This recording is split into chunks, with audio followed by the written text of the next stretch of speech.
अस्सलाम वालेकुम। अपेंडेक्टॉमी जो कि एक ऐसा सर्जिकल प्रोसीजर है जिसके दौरान आपकी बॉडी से आपकी अपेंडिक्स को रिमूव किया जाता है। कभी ना कभी तो आपने इस ऑपरेशन के बारे में ज़रूर सुना होगा, लेकिन क्या आप जानते हैं कि आखिर क्यों और कैसे ये प्रोसीजर परफॉर्म किया जाता है? आज की इस वीडियो के अंदर हम इसी को डिस्कस करने वाले हैं, तो चलिए शुरू करते हैं। अपेंडिक्स एक फिंगर शेप एक्सटेंशन है जो कि हमारे एब्डोमेन की लोअर राइट साइड पर प्रेजेंट होती है। हमारी अपेंडिक्स बहुत से बेनिफिशियल बैक्टीरियाज को स्टोर करके रखती है। अपेंडिक्स हमारी बॉडी को कुछ कंडीशंस जैसा कि डायरोहिया, स्मॉल और लार्ज इंटेस्टाइन वगैरह के इन्फेक्शंस को रिकवर करने में हेल्प करती है। अपेंडिक्स पर हम पहले सेपरेट वीडियो में बात कर चुके हैं, जिसका लिंक आपको ऊपर कार्ड्स और डिस्क्रिप्शन में मिल जाएगा। एक एवरेज अपेंडिक्स की लेंथ तकरीबन 9 सेंटीमीटर होती है और ये लेंथ 5 to 35 सेंटीमीटर तक वेरी कर सकती है। अपेंडिक्स का डायमीटर तकरीबन 6 मिलीमीटर होता है और अगर अपेंडिक्स का डायमीटर 6 मिलीमीटर से ज़्यादा हो तो इसे थिकेंड या इन्फ्लेम्ड अपेंडिक्स कहा जाता है। अपेंडिक्स की इन्फ्लेमेशन को अपेंडिसाइटिस कहते हैं। अपेंडिसाइटिस के बहुत से कॉजेस हो सकते हैं, जैसे कि हमारी अपेंडिक्स में किसी फॉरेन बॉडी या फिर फीसिस की वजह से हो जाने वाली ब्लॉकेज, या फिर एब्डोमेन में चोट की वजह से पर्सन अपेंडिसाइटिस का शिकार हो सकता है। ब्लॉकेज की वजह से अपेंडिक्स के अंदर बैक्टीरिया रैपिडली मल्टीप्लाई करने लगती हैं, जिससे कि वो स्वेल कर जाती है। अगर हम अपेंडिसाइटिस के सिम्टम्स की बात करें तो इसके कॉमन सिम्टम्स में अचानक से हमारी लोअर एब्डोमेन की राइट साइड पर दर्द शुरू हो जाना, भूख में कमी, पेट में सूजन, बुखार, नोजिया एंड वॉमिटिंग वगैरह शामिल हैं।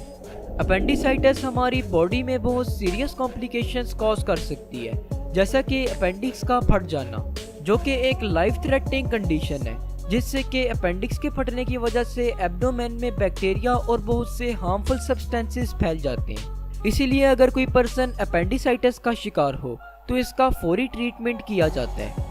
अपेंडिसाइटिस के ट्रीटमेंट के लिए सर्जन्स अपेंडेक्टॉमी परफॉर्म करते हैं। अपेंडेक्टॉमी के दौरान सर्जन्स पेशेंट की बॉडी से अपेंडिक्स को रिमूव कर देते हैं। चलिए स्टेप बाय स्टेप जान लेते हैं कि आखिर ये प्रोसीजर कैसे परफॉर्म किया जाता है। अपेंडेक्टॉमी से पहले पेशेंट को कम से कम 8 घंटे तक खाने पीने से अवॉइड करना होता है। इसके अलावा सर्जरी से पहले पेशेंट के हाथ या बाजू में इंट्रावेनियस लाइन लगाई जाती है। पेशेंट को जनरल एनेस्थीसिया में रखा जाता है, जिससे कि पेशेंट को सर्जरी के दौरान पेन फील नहीं होता। इसके अलावा पेशेंट के थ्रोट में ब्रीथिंग ट्यूब को इंसर्ट किया जाता है, जिससे कि पेशेंट को सांस लेने में मदद मिलती है। अपेंडेक्टॉमी सर्जरी की 2 टाइप्स हैं, ओपन अपेंडेक्टॉमी एंड लेप्रोस्कोपिक अपेंडेक्टॉमी। इन दोनों में से डॉक्टर्स कौन सी टाइप को चूज करते हैं ये बहुत से फैक्टर्स पर डिपेंड करता है, जैसा कि अपेंडिसाइटिस की शिद्दत और पेशेंट की मेडिकल हिस्ट्री वगैरह।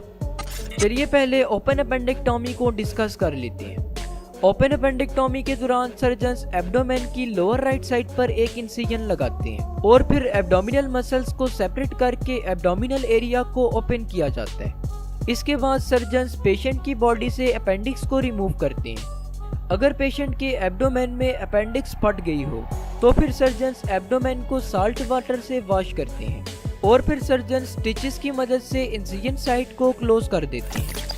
चलिए अब अपेंडेक्टॉमी की सेकंड टाइप लेप्रोस्कोपिक अपेंडेक्टॉमी को डिस्कस कर लेते हैं। लेप्रोस्कोपिक अपेंडेक्टॉमी के दौरान सर्जन्स अपेंडिक्स को एक्सेस करने के लिए एब्डोमेन के ऊपर फ्यू स्मॉल इंसिजन्स क्रिएट करते हैं। सर्जन्स पेशेंट के एब्डोमेन में एक नैरो ट्यूब, जिसे कैन्यूला कहा जाता है, उसे इंसर्ट करते हैं और फिर सर्जन्स पेशेंट के एब्डोमेन में कैन्यूला की मदद से कार्बन डाइऑक्साइड गैस को इन्फ्लेट करते हैं, जिससे कि सर्जन्स अपेंडिक्स को ज़्यादा क्लियरली देख पाते हैं। इसके बाद सर्जन्स इंसिजन में से एक इंस्ट्रूमेंट, जिसे लेप्रोस्कोप कहा जाता है, उसे इंसर्ट करते हैं। लेप्रोस्कोप में हाई इंटेंसिटी ऑफ लाइट और हाई रेजोल्यूशन कैमरा प्रेजेंट होता है। कैमरा स्क्रीन पर इमेज डिस्प्ले करता है, जिससे कि सर्जन्स एब्डोमेन के अंदर क्लियरली देख पाते हैं। अपेंडिक्स को फाउंड कर लेने के बाद सर्जन सर्जिकल इंस्ट्रूमेंट्स की मदद से पेशेंट की बॉडी से अपेंडिक्स को रिमूव करते हैं। अगर अपेंडिक्स रप्चर हो चुकी हो तो फिर सर्जन्स पेशेंट के एब्डोमेन को क्लीन करते हैं ताकि इन्फेक्शन स्प्रेड ना कर जाए। इसके बाद सर्जन्स पेशेंट के एब्डोमेन में से एयर को रिलीज करते हैं और फिर सर्जन स्टिचेस और स्टेपल्स की मदद से इंसिजन्स को क्लोज करते हैं। अगर हम अपेंडिक्टोमी प्रोसीजर के रिस्क फैक्टर्स को डिस्कस करें तो अपेंडिक्टोमी के रिस्क में bleeding, infection, near by organs को इंजरी वगैरह शामिल हैं। तो होप सो आज की इस वीडियो से आपको कुछ ना कुछ ज़रूर नया जानने को मिला होगा। जाते जाते हमारे सेकंड यूट्यूब चैनल साद खान टीवी को ज़रूर सब्सक्राइब कीजिएगा। शुक्रिया, अल्लाह हाफिज़।